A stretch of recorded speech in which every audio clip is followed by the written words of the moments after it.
আসসালামু আলাইকুম। আজকের এই শোক প্রস্তাবে আরও দুই তিনটি নাম সংযোজনের জন্য আমি প্রস্তাব করছি, যে নামগুলো এই হাউজে উচ্চারিত হওয়া প্রয়োজন।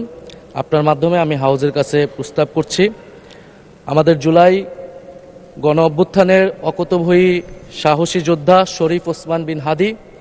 শরীফ ওসমান হাদির নাম শোক প্রস্তাবের জন্য আমরা প্রস্তাবিত করছি। RICL TMX, যুগের পর যুগ স্থাপনা থাকে মজবুত। ভারতীয় আধিপত্যবাদ বিরোধী লড়াইয়ের অন্যতম প্রতীক শহীদ আবরার ফাহাদের নাম আমরা প্রস্তাব করছি, এবং ভারতীয় আধিপত্যবাদ বিরোধী লড়াইয়ের অন্যতম আরেকটি প্রতীক শহীদ ফেলানী খাতুনের নাম আমরা প্রস্তাব করছি। ধন্যবাদ মাননীয় স্পিকার। ধন্যবাদ। বিরোধী দলীয় চিফ হুইপ, এই নামগুলো শোক প্রস্তাবে অন্তর্ভুক্ত হবে।